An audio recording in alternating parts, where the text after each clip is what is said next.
katika wimbi la ulevi, lakini yawezekana umezama katika wimbi la watu ambao hawaamini kuhusiana na uwepo wa Mungu, lakini yawezekana pia umezama na kuamini wimbi la mafundisho ambayo yapo kinyume na maandiko, lakini kwa kutokujua wewe uko ni mwaminifu na mtiifu kabisa kwa mambo hayo. Lakini sikiliza, Ijumaa itakuwa ni siku ya tofauti, ni siku ambayo tutaenda kumjua vizuri huyu Mungu wetu tunayemwabudu. Lakini sio tu kumjua, ni kwamba kwa nini tumwabudu, ni kwa nini yeye ana nini mpaka sisi tumwabudu. Tutaweza kujua jambo hilo. Lakini unaposoma hii kitabu cha Ufunuo 14 fungu la 6 na la 7, Biblia inaposema kwamba mcheni Mungu na kumtukuza, kwa maana saa ya hukumu yake imekuja. Msujudieni yeye aliyezifanya mbingu na nchi na bahari na vyote vilivyomo. Ni kwamba ni ujumbe ambao unawaita wanadamu wote ambao wamekanganyika, pengine mpaka imesababisha wakakosa matumaini kwa muda mrefu. Sasa Mungu anawaita kabla ule mwisho haujafika. Kule kwenye kitabu cha Mwanzo wakati Mungu alipokuwa anaumba, tuliona kwamba lengo lake siku zote ilikuwa ni wanadamu wote wakusanyike mbele zake na wamwabudu yeye kama muumbaji, na ndio maana Adamu na Hawa wanadondoka dhambini, lakini anachukua hatua ya kwenda kuwaita na kuwarejesha tena. Lengo la Mungu siku zote ni wanadamu wote wakae pamoja naye, wakae naye, Mungu mwenye upendo kama rafiki yake.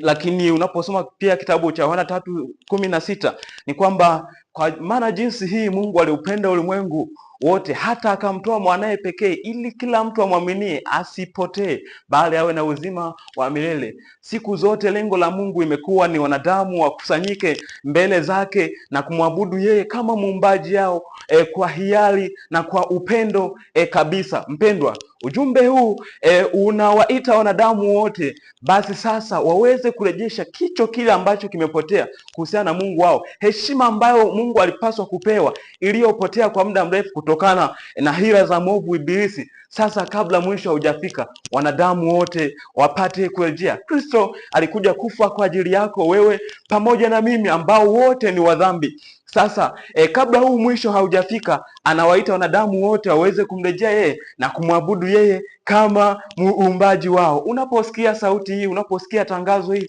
jiandae kwa ajili ya kumpokea Yesu Kristo. Hata kama umekwisha kumpokea, lakini kuna mambo bado hayajakaa vizuri, basi ni wakati sasa wa kuendelea kukuza viwango vyako vya imani katika kumtumaini Kristo, katika kumsogelea Kristo, katika kutengeneza uhusiano wako wewe na Kristo. Huyu ni rafiki mwenye upendo, ni Mungu wetu mwema kabisa. Basi nikukaribishe siku hiyo upate kusikia ujumbe huu, lakini tambua ya kwamba ni sauti ya Roho Mtakatifu inayonena ndani yetu na kutuhitaji sisi tuweze kufanya mabadiliko. Biblia pekee na neno pekee ndiyo kipimo na ndiyo pia inatoa tangazo hili ambalo Roho Mtakatifu anataka kutufikishia sisi. Basi tunaweza kuangalia mafundisho ya Biblia kuhusiana na jambo hili kwamba Mungu anasemaje. Sikiliza, usije ukashikilia kitu chochote ambacho kipo